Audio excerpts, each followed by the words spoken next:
Welcome to Marketopolis, at the crossroads of Wall Street and the internet. In a feed-driven era powered by Reddit, Robinhood, YouTube, X, and many other platforms, retail investors drive the conversation online. Corporate access has been blown wide open, conversations move at the speed of social platforms, and CEOs, IROs, and comms teams are rewriting the investor relations playbook in real time.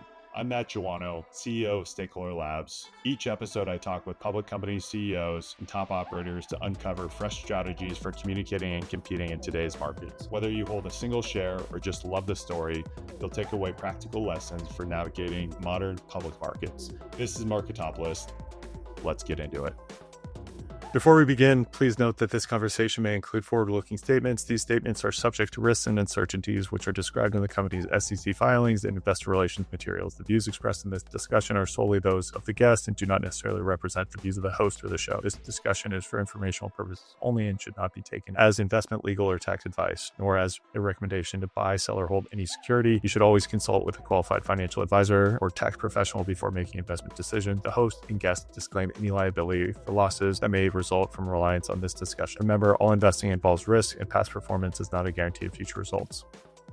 Today on Marketopolis, we're going inside Laird Superfood, that's ticker LSF, with CEO Jason Vieth. From building White Wave into a multi-billion-dollar health food powerhouse to reshaping a microcap challenger brand with big company energy. We get the real playbook. Why Coffee Solutions is Laird's growth chassis, how a lean team scaled distribution from Costco to cafe counters, what happens when you trade quarterly pain for long-term compounding. Clean labels, functional mushrooms, and a smarter path beyond plant only. This is how mission and execution meet the market.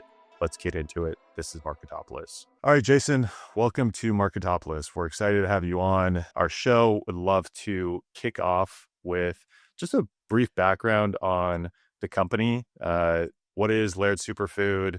Tell us a little bit about where you guys are at today, and then we'll dive in. Yeah. Hey, Matt. It's great to be here. Thanks for having me on. Certainly been looking forward to this for a while.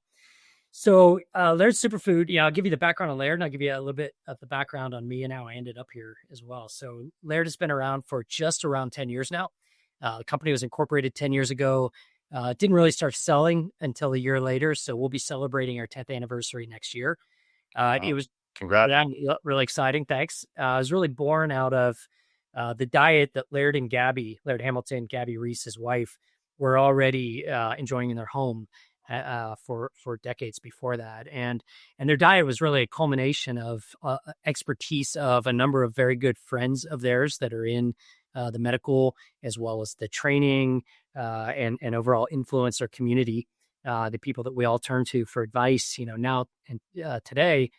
They had been working with those folks for decades prior and had built up, and mostly through experimentation, trying food that they learned would be healthy, seeing how that affected their performance, their sleep, their mental and spiritual and emotional well-being, and based on that, had kind of refined a diet that a number of their friends started to notice was working for them as well, and then a really close friend of theirs said, "Hey, why don't we try and bring this to more people?" So that was really the origin of the brand, which is really great. When you get to go tell that story to retailers and consumers, a light bulb goes off and people say, wow, I get it. The empirical results of Laird Hamilton and Gabby Reece and seeing what that food did for them in their life really is meaningful to the rest of us. And that was really how I ended up here as well.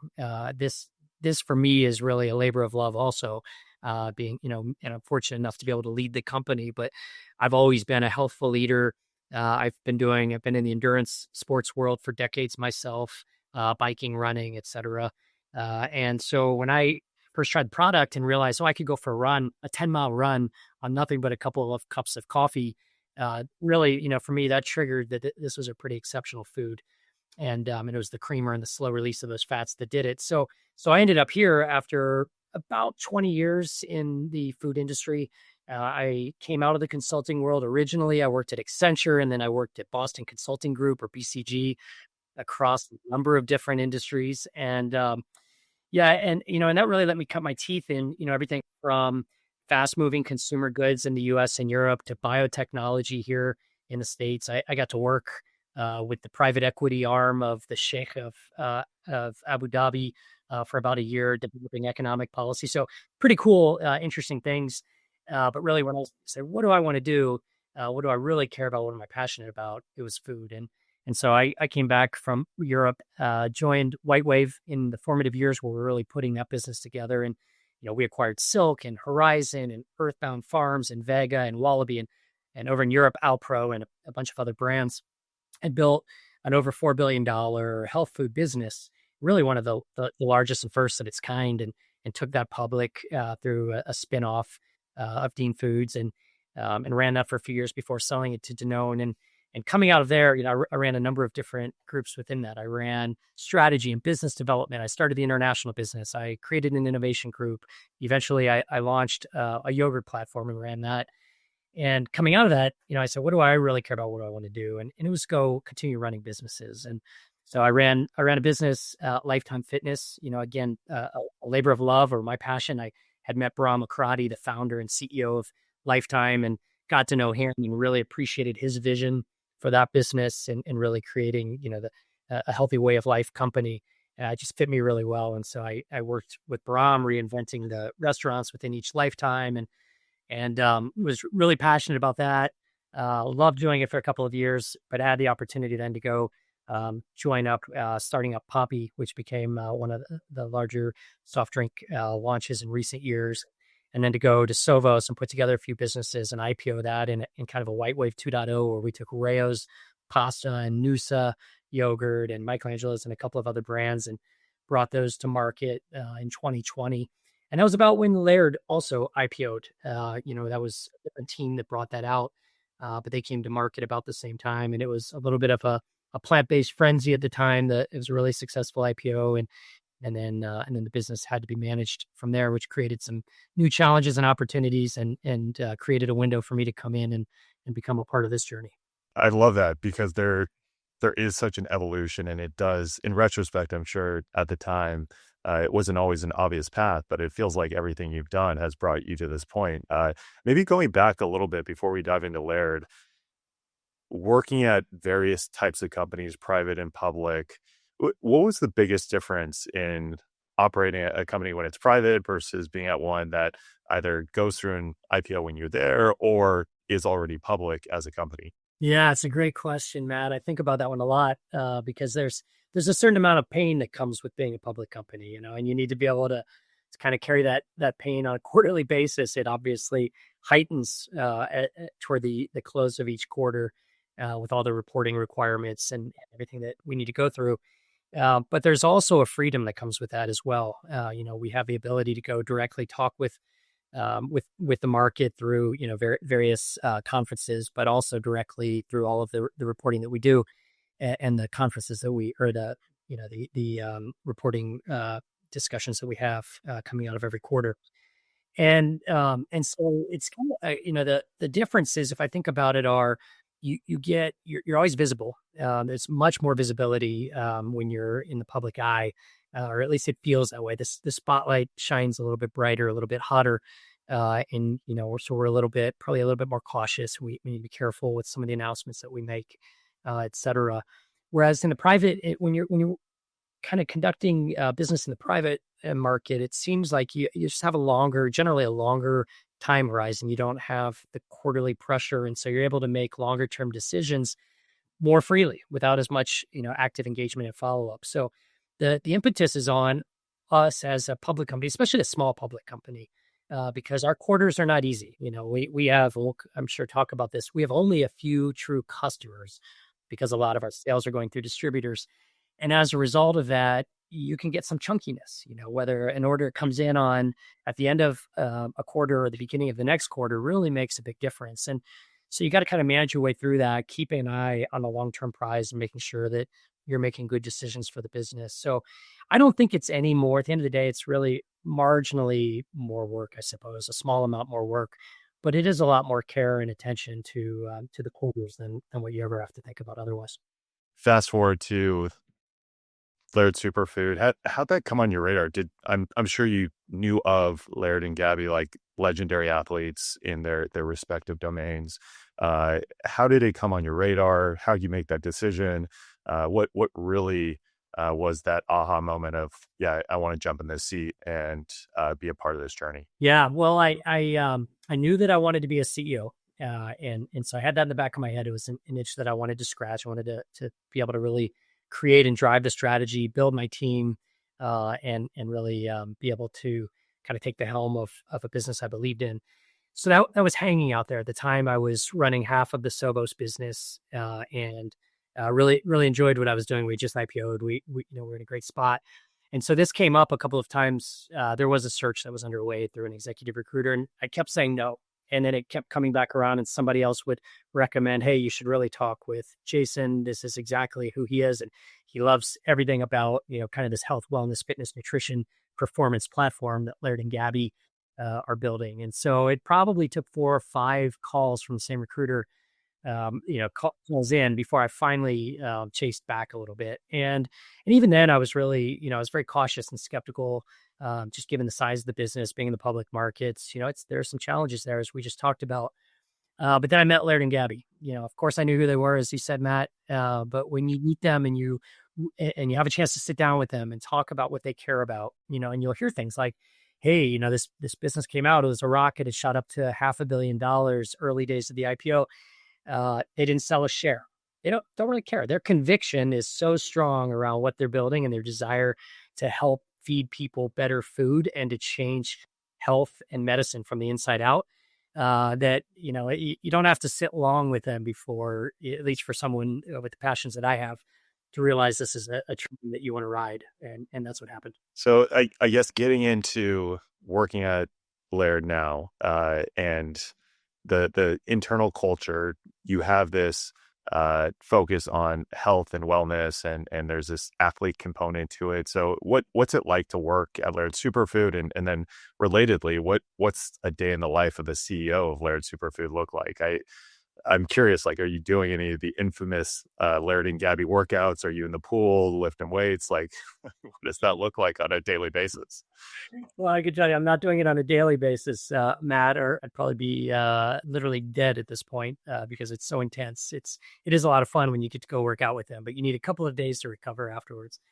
So, yeah, what I would tell you is, so I mentioned, one of the key aspects for me in taking this job was the ability to go build my team. And so, right now I've got a CFO that I worked with previously. She had been the head of finance for the plant-based business that we had at White Wave, billion-dollar plant-based business. Head of sales worked for me previously at White Wave. He ran international for me. Head of marketing was the first marketer that I'd brought onto the yogurt business. So, and, I could go on. There are a few more folks that come out of the same world. And so I've been able to kind of handpick my team and bring in folks that I really love and trust. And then I know what they can do. And so it's been great. I would tell you from that perspective. We've rebuilt the team. There were about 140 people here when I got here. We were about a $35 million top line business at that time. We're pushing up towards 55 now. And we're 26 people. So it's been good growth and just incredible shrinkage against the team, but a rehiring of the team to people that we knew, or I knew and trusted, and then their team that they knew and trusted. And so we're just getting an incredible amount of benefit from the folks that are here. So it's a lot of fun. Mostly folks knew each other. There are a few people that have hung around from the original team that was here when I got here. We've added new people. Everyone gels really well. It's very performance oriented, as you would expect. The pressure every day when it becomes painful, you just look back to Laird and Gabby and you see what they're doing. And it's really hard for anybody to raise their hand and say that's too much. I need to I need to, tamp it down a little bit, because you realize that, the level of pain that Laird and Gabby can take, and that they do take in everything they do. So that inspires all of us. It really drives us to excellence across the organization. And because everyone really enjoys working together, working for each other, it really inspires and grows team performance as well. A day in the life, as I mentioned, it's not the excruciating workouts. Probably get into the pool with Laird and Gabby about once a year, get into the sauna with them a little bit more than that, meet with them. I'm talking to Laird or Gabby every day, either Laird or Gabby or both of them, or sometimes together, sometimes not. They're still very inspiring to us in the portfolio of products that we have. A lot of the products have come from, as I mentioned, from their original diet, but they've also continued to adapt and take learnings. For the performance mushrooms as a great example, and then we can use that in so many of our other foods. And the cordyceps for performance, the lion's mane for for cognition, et cetera, really become a foundation to us. The foods that they eat and how we utilize them. So they're constantly interacting with us from a product pipeline perspective. They're also our two largest influencers. And so we leverage them in a lot of our communications. And our marketing is largely driven around working with Laird and Gabby. So there's just a tremendous opportunity to spend time with them, make sure we're aligned, that we're all looking at, health and wellness and nutrition in a holistic fashion in the sense that they do. And so that's a lot of fun, a little bit of that every day, a lot of time with the leadership team every day. We're constantly, we're in a position where we have so much distribution opportunity in front of us. We've started to penetrate the natural channel, but MULO is wide open. The conventional world, if you think of the Krogers and Publix and Albertsons of the world, still largely wide open to us. And so a lot of time spent planning and strategizing and meeting with those retailers around either how we pick up distribution or how we execute better distribution. And so, that fills a lot of my time, as does the marketing component, really thinking about how we leverage social media and influencer marketing to be able to get the brand out and expedite kind of sharing of these foods that we have with a broader population. So it's really, for me, day in the life is very commercially oriented or activated. A lot of time spent trying to really strategize and push forward the development of our products into a broader audience. And then, of course, there's the management of the shareholder aspects as well. So with our CFO that I mentioned previously, I've got a great CFO, Anya Hamill. She's really on top of, along with her team, on top of all of the SEC reporting and investor relations. But I'm kind of going in and out of that as necessary as well, making sure that I'm visiting with some of the top investors that we have in the business, and as well as just trying to get together all of the materials that we need to be able to further our mission and push out all of the reporting that we have on a quarterly basis. Would love to dive into that last point. It sounds like you've been on this transformational journey. Laird Superfood has an awareness amongst consumers. We've seen on our end over the last 5 to 10 years this tremendous increase in retail investors and individual investors who oftentimes are investing in what they know. I think on that point, how do investors, institutional or retail, how do they typically discover Laird Superfood? Are they looking at the category? Are they looking at comps? Is it personal? Did they have some of the creamer in their coffee? Are they fans of Laird or Gabby? How do you see them discovering Laird as a publicly traded company and a potential investment? Yeah, it's great question. We have tried to diagnose this ourselves quite a number of times. There are a number of folks that were, especially in the beginning, Matt, that were fans of Laird and Gabby's, and they knew who they were. They understood Laird as a surfer, Gabby as an athlete, or maybe listened to the Gabby Reece podcast, and they found us that way. Those folks, I've not heard as much from them as I did early days. They're still around, but I think they understand now a little bit more what we're trying to do. So I don't get as much interaction as I used to from them. But there were a number of folks that came in a fairly large basis from the beginning. I would tell you more. What we've seen lately is we've seen there have been fundamental and technical analyses that have come out from a couple of the analysts that follow us, as well as stacks and others that have said, hey, look, this is a stock that's undervalued. Here's what these guys are doing. Especially when the stock had dipped down into, at one point we were down to 70 cents or so. And in that 70 cents to $2 range, we had a number of value investors that started, we started to receive inbounds from, and that started to build positions. And now, we've stabilized. The stock bounced back up into, it's around 6 now. I think it gone up to almost 12 at one point. And so we've changed out shareholder bases within there a couple of times because the reality is, for a number of retail investors is they're trading more actively. And we've tried to be really consistent with our story. We've tried to really espouse that we're looking for long-term investors. It's going to be really hard to, on a quarterly basis for all the reasons that I mentioned, where distribution is tied to just a couple of distributors. and retailers, it's really hard to manage to a precise number. And so we're asking, really, if you're not in this for a couple of years, you might not like the outcome in a short term basis, because it's going to be a little bit bumpy.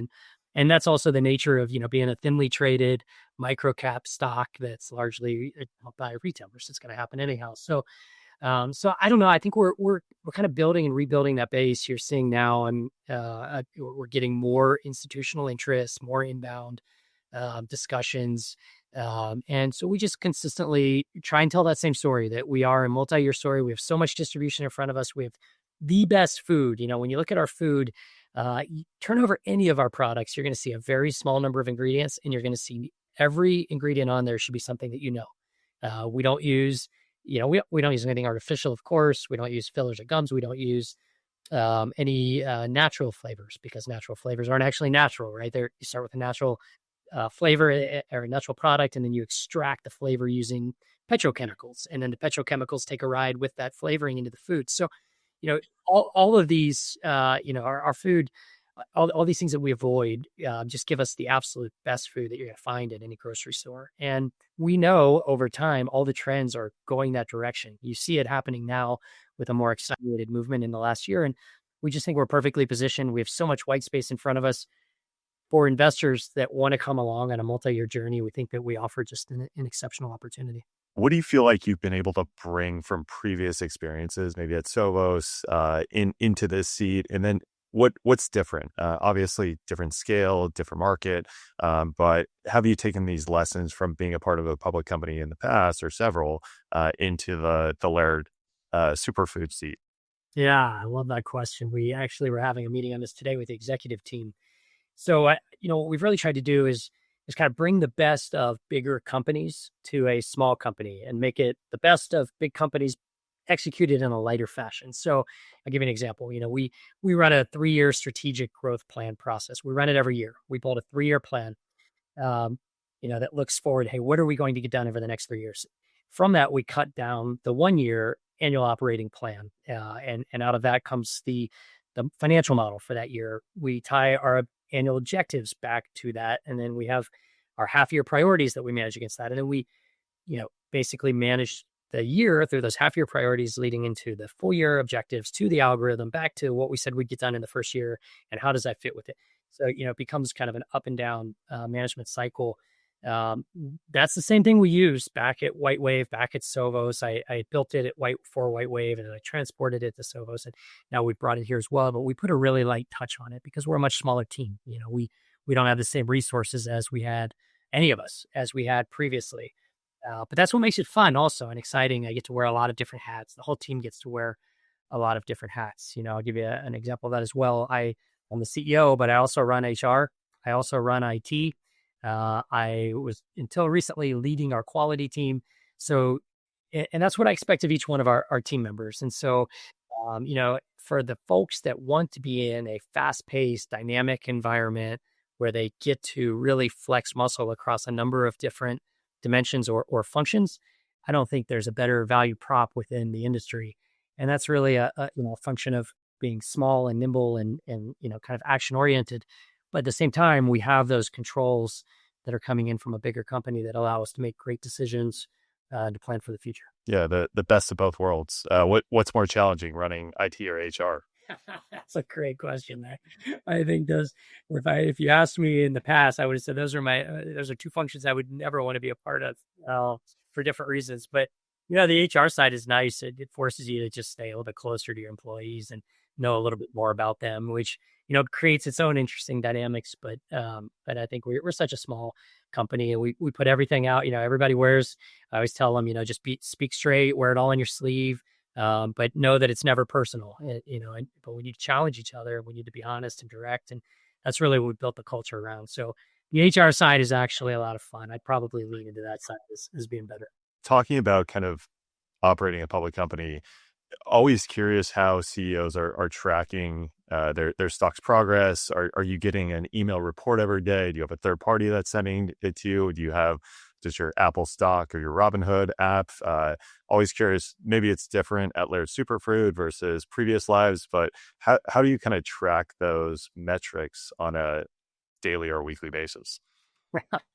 You're gonna get me in trouble here, Matt. I tell everybody on the team, don't look at the stock. Yeah. Like on a yearly basis, it doesn't matter. It's funny how many CEOs say that, and then they're like, "But I'm looking at it every day." Yeah, it's my job, right? So I'm sure I'm gonna take a lot of flack for this. So, what I'll typically do, I spend, I'm in the journal every morning. I'm on CNBC. I do take a look at, what's kind of trending out on Reddit and other post boards. Look at comments that we receive, through our own social listening. And so I do. And then, of course, I get emails from investors as well, that tend to show up in the middle of the night because we have a number of investors that apparently work late into the night or live in Europe. So there is a bit of tracking that takes place. I tell you, typically what I do is I'll pick up on the stock price in the morning to make sure nothing catastrophic has happened. Usually don't look at it again, until late in the day or later in the day, after the market's closed. And so for me, it's more just disaster check to make sure there's no anomaly or anything that, that I need to keep an eye on, because I do try to take my medicine a little bit. And I learned that back in my white wave days where, I wasn't CEO and I was told not to track a stock either. Even when you knew something exciting that was going on, because at the end of the day, we're building long-term value and we shouldn't be worried about the day-to-day. So absent any of those disasters that I mentioned, it's better to kind of keep the blinders on and push ahead. Yeah, we hear that a lot. Like I said, you mentioned tracking different message boards or platforms. Any investing related or markets related podcasts or newsletters that you're getting on a regular basis? Curious to hear from CEOs where they're getting kind of their macro signals on a regular basis. Yeah, that's a great question. My macros are largely Wall Street Journal and CNBC, and so I'll listen to Squawk Box more for entertainment than anything else, and then Wall Street Journal, I would say, and CNBC.com are probably where I take real news from within the markets. So that's a lot of, I would say for me, that's kind of my daily go to. Podcasts, I do listen to a number of podcasts. They're usually more health and wellness and product oriented, less financial markets, just because I think I'm able to kind of pull everything that I'm looking for out of those. So, any favorites in the health and wellness podcast space? For sure, the Gabby Reece show is truly one of my favorites, Matt, and I'd be remiss if I didn't put that out there. Gabby is, especially with my wife is also very active in all the same spaces, and Gabby tends to deal with a lot of the issues that kind of that perimenopause and menopausal woman has, and being the husband of one of those, I find the more that I listen and learn from Gabby, the better husband ultimately that I can be. I like that. On the social platforms front, you mentioned looking at Reddit, Twitter, YouTube. We did pull a few posts. We saw a lot of enthusiasm and mentions of Laird Superfood across these platforms in a investor context. There was a fun post from someone named Olivier Colombo on X, and he was shouting out a Bluestone Lane partnership. He literally took a picture of himself in front of a Bluestone Lane. Do you want to talk about that partnership and any other related partnerships and how you guys use that maybe through a marketing lens to really build the brand with some of these partnerships? Yeah, it's great. This is really funny, Matt, that you found Olivier, because we joke inside of here. I joke typically that Olivier is actually my boss. Olivier is easily our most. He's very active on X, and he's a big fan. He's very active. He's a big fan. He's super sharp. And he is one of the European investors that I mentioned before. He lives in Switzerland, but he still spends a lot of time over here and has a lot of very good ideas, if I'm honest. So I'm glad Olivier put that post out there. Bluestone is a new partnership. I think we launched that just a little bit less than 6 months ago. Laird went out and met with their team and did a formal kickoff near you, actually, down, I think it was around the Venice area. I think that for us is a really exciting partnership because coffee solutions is really the heart of our business. We play across a number of categories, but if you looked and said, what really is your core, we define that as coffee solutions. So it's our coffee, which generally has mushrooms as well. So it's a mushroom-based coffee. It is true coffee, not an alternative. We've got the instant lattes, which are our coffee plus our creamer, and then the mushrooms as well. And then, put mushroom supplements into there because they're used in those drinks. And we're launching some other products in that space, in addition to, of course, our flagship creamer products. So getting into a coffee shop, and Bluestone being a premium high-end experience coffee shop, has really been something that we've been excited about for a while. And we've had discussions with a number of different brands, but we really thought this was one that was well-sized for us as a test and learn. We thought it was in all the right locations where consumers, especially on the coast where they're predominantly located, really care about the premium aspect and the functional aspect of coffee that we bring. And so that's been just a tremendous launch for us. We're really excited about where that is going to go over the not just this year but beyond. And you'll see more of that. We've just launched. We're doing a test and learn right now with Lifetime Fitness. I mentioned before I had been running that food business previously in my career. They brought us in, and we're looking at expansion opportunity with them as well. We just think, again, that consumer is looking for premium and functionality, and we bring those, what anybody else really does within the space. So we're really excited about taking our coffee products into there. And we have our bars and some other products in there as well, but coffee in particular just looks like a great opportunity. And you'll see over time, we're just putting focus against that channel. You'll see us continue to launch additional deals in that space as we go forward. I think it makes a lot of sense. You also mentioned the focus on distribution. We saw another post on X. This was Mario Rodriguez. He was just calling out that you had expanded the distribution with Costco. Obviously, Costco, huge distributor in the US. And he even called out, he said, it reminds me of Celsius a little bit, at least on the journey. So anything you want to share on what this Costco deal means to Laird Superfood and just the business moving forward? Yeah, well, thanks to Mario. I love that post, and I love the comparison, obviously, back to Celsius, given what they've been able to do. So we really appreciate that. So, yeah, I mean, we've been at Costco, Matt, for all the years that I've been here, which is now approaching 4. So I think we're now 5 years with Costco. The product was largely on the West Coast when I got here. We've been able to expand that quite a lot. So we're still, really have great business in San Diego and Los Angeles.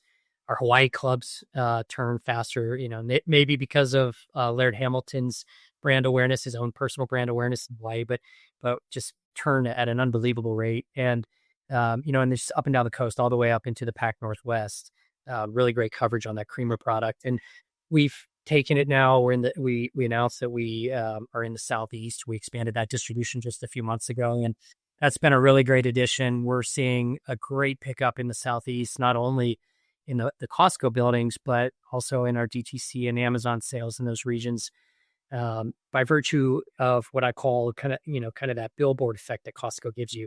You have a couple thousand consumers going into Costco on any given day, walking most of the aisles. Very few people are coming in, grabbing one item and leaving. They're typically walking all the aisles. So they're coming across our product, and even if they're not buying it, they're seeing it. You're getting the brand impression in their head, and then they come online and maybe they see an advertisement, find themselves at a DTC site pretty quickly and trying the product. So it's just been an incredible way to A, grow awareness of the brand, and then B, bring just an unbelievable value. Costco brings a great value to their consumers. I think most people are aware of that. And in the case of our product at Laird Superfood, we have a very large bag of the creamer, and for consumers that really love the creamer, I'll put in.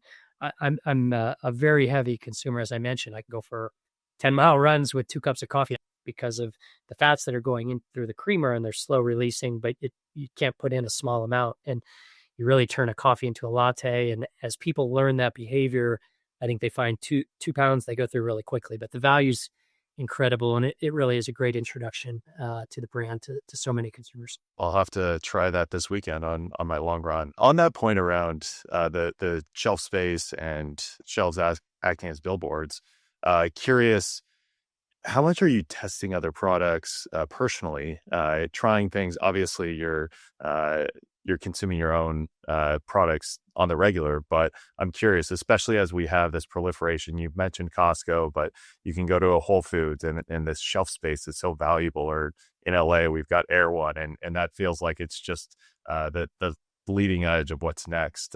But how do you approach that as the CEO? Do you like to try like what's the next best product? Are you looking at what's next to your products in a Costco? How do you think about that? All right, Matt, I'm gonna show you guys a little bit of inside baseball on a CEO's job in the food space. Since you asked, I spend a lot of time in the stores to the chagrin of my head of sales.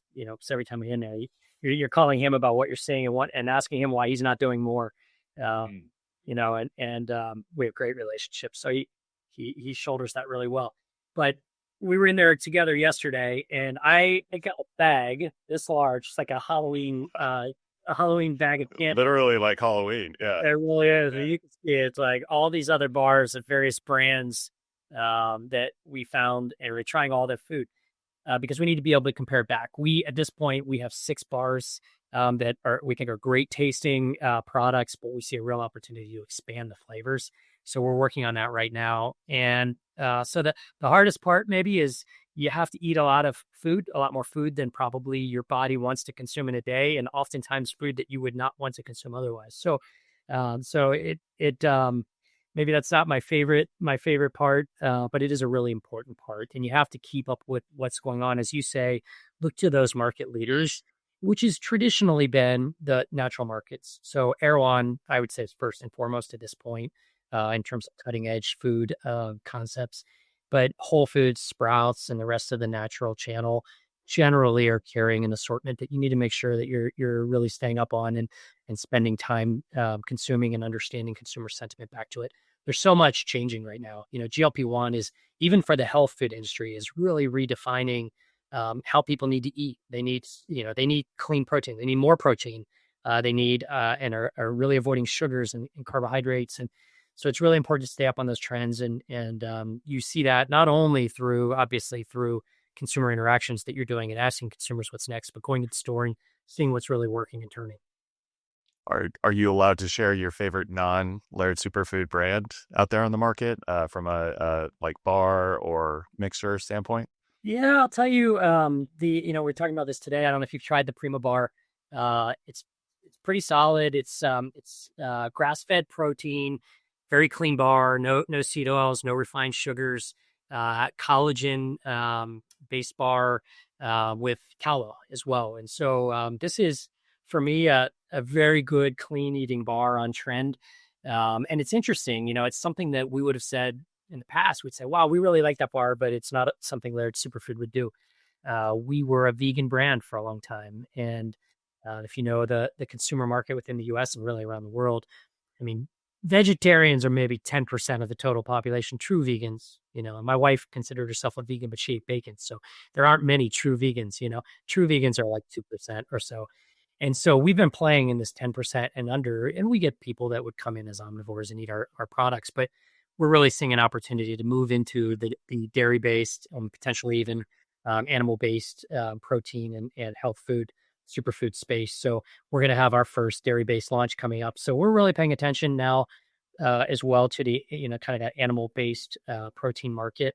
And this one is one that we think is right on. I'll have to try it. I'll get some of that in your creamer and we'll see how it goes this weekend. But it's interesting you bring that up. I remember listening to an interview with the founder of Whole Foods and talking about that market size of plant-based. And while he might believe in that, you kind of handicap yourself a little bit as a business. So it sounds like you guys are expanding and evolving.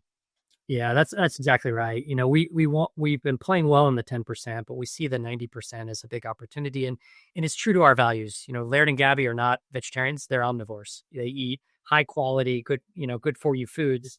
But the reality is, and I was a vegetarian for over a decade. I think. Oh, no way. Okay. And it's and it's great. You feel great. I did 2 years, so. But I remember getting your protein was very challenging, and you have to eat a lot of food that wasn't always the highest quality food. That's right. And a lot of the proteins aren't complete proteins, and you have to match foods. It's really difficult. And I always joke, like, it's really hard to put on weight as a vegetarian. You consume more calories chewing than you're actually putting into your body a lot of times, So it's kind of, I get that. it's a bad math equation. So it really helps, especially today when it's being widely recognized by medical professionals how impactful protein is for your health, for your longevity, for your health span. To be able to retain muscle, everything from muscle retention to hair retention is now being traced back to protein consumption. So, on average, people are supposed to be consuming 1.2 grams per kilogram of body weight every day. That's really hard to do on a vegetarian diet. So we want to meet consumers where they are, where they need to be. And we always want to do it in an authentic fashion. And since Laird and Gabby also are consuming meats and dairy products and, animal products in their diet, we felt like it was a natural transition for us. And from a business perspective, that expands the market quite a bit, and it meets the moment where protein is definitely in the conversation, and trying to find as many sources of protein is top of mind. We're coming to the end, Jason. I've got a few more questions. One of the things we saw a lot across social was kind of these amateur analysts. So with brokerages like Robinhood, Webull, eToro, we've seen this explosion of everyone's an investor, and the average age of a retail investor went from 38 years old in 2020 to today 48 years old. Today it's 35 years old. And so I'm curious, when you see this, we had someone on I think YouTube just calling out a fresh breakout. But does your team track those? How do you think about amateur analysts and the coverage?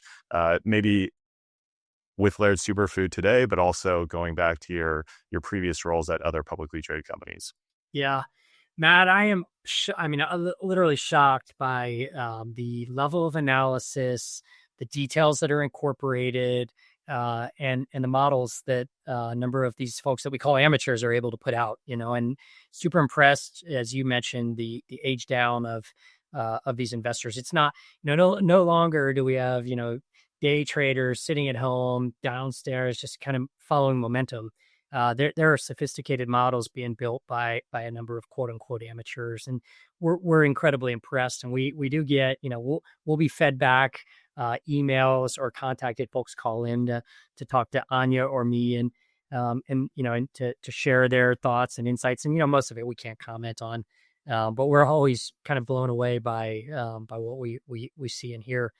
I think it's, the same way that hedge funds play a role, and that, high volume trading plays a role to help stabilize markets and make them more efficient. I think it's the same way with the less professional or non-professional investors that are, trading their own money or trading money for a few friends or whatever. By doing the research, building models, they're giving themselves every advantage that the pros have. And especially for a company like us, where we don't have really broad analyst coverage, we find that they do some pretty incredible work and are toe to toe. And so I just say, yeah, we're very impressed. We do track it, we follow it, and we're glad to have those folks in as part of our investor base. I guess if you had a message to send to retail investors in particular, what would you share to them specifically? Yeah, I honestly, Matt, I it's a little bit like, I tell the marketing team, keep saying the same message over and over until people hear you. I take the moment and just share that same message, that we're in this for the long haul. This team is a team that's making a long-term run out of this, multi-year run. We're hoping for investors that kind of, put those blinders on as well, and just want to be a part of that journey. Trading out after it gains 7%. It's great, 7%. We think that there's just a much more significant opportunity, and we'd like to have an investor base that wants to be along with us on that ride. Let's say 5 years from now, what are non-financial KPIs that tell you that Laird Superfood has been successful for you personally? Two things really that would come to mind for me on that, Matt. First is that we have much broader distribution of our products. I mentioned already all the virtues of the products that we produce and how healthful they are for consumers. And so the more that the broader we expand our distribution, get the food out into the diets of consumers, not only in this country, but in a broader basis, the more people that we help. And ultimately, that's what we're here to do, is to help people live happier and healthier lives and longer lives, frankly. So that's a big measure for me. And then the second measure, kind of consistent with that, but very specific to our team, is it's just that we've been able to maintain a great culture, grow the team, give people really meaningful professional lives here, and be able to create friends, lifelong friends at the same time. So we're really focused on both of those two initiatives. Last two questions. Any companies or products that you look to for inspiration or even leaders in your CEO seat? That's really a great question. I've got a number of friends that are leading businesses now here and around Boulder, that are now friends from White Wave that were peers working there that are CEOs of various companies doing great things. Friends that are running Bobo's and running, which is an oat bar here in town. Friends that are running, more healthful cookie companies that are running more healthful cereal companies. I probably shouldn't name them all because I start to become a little bit too biased, but don't know who I'm talking about. And I could go on with a few of those folks. They're inspiring to me because they're running that same mission. They're really trying to take categories that are not inherently good for you, and are making them better for consumers. And that speaks to me in my heart and what I care about in an incredible way. Last question. Are you personally investing in stocks? Do you use like a brokerage? Are you a Robinhood guy, a Schwab guy, in anything? And of course, within compliance, but any companies you're excited about from a public market standpoint? I think just by virtue of various relationships I've had along the years, I've Schwab, E-Trade, Fidelity, et cetera. There are a few more. Vanguard, I know, is in there. So, but it's just kind of money that is dispersed in different places for no good reason. In terms of stocks, sorry, you said companies that I'm interested in or paying attention to, or where I'm. Yeah, are you more of a I don't know, dividends guy? Are you a S&P? Like, are you just putting it in indexes? Like, what's your personal investment thesis? Yeah, I do. I'm largely, I would say, largely indexed to the market. But I do have a little sidecar that I built for myself, essentially, where it's mostly at this point, it's mostly technology, a lot of AI type of stocks. So NVIDIA has been great. Broadcom's been great. I've got I brought some energy companies kind of looking at that energy play into AI. I just think this to me feels like the most revolutionary opportunity that we've had. And it probably has to bust. I know it has to bust probably to grow up to what it's going to be. But again, if you've got the blinders on the long-term view, I think that it's an incredible lifetime opportunity for all of us. Great way to end things. Where can people find you online or Laird Superfood online? LairdSuperfood.com is our DTC site. You can find our full breadth of products there. We do have a newsletter. If you sign up for the newsletter, you'll receive not only product news and new product offerings, but you get a lot of news from Laird and Gabby and other news that we cultivate that's really health and wellness and performance and nutrition oriented. So I'd say those two sites or those two, the website as well as the newsletter are really the two primary places. Amazing. Well, Jason, thank you so much. Learned a lot. I really enjoyed this conversation, and hopefully we'll be able to have it again in the future. Thanks, Matt. Right back at you. It was really great spending time, and would love to be back. Thanks for tuning in to Marketopolis, powered by Stakeholder Labs. If you enjoyed this episode, make sure you're subscribed so you don't miss upcoming conversations with the leaders shaping modern investor relations.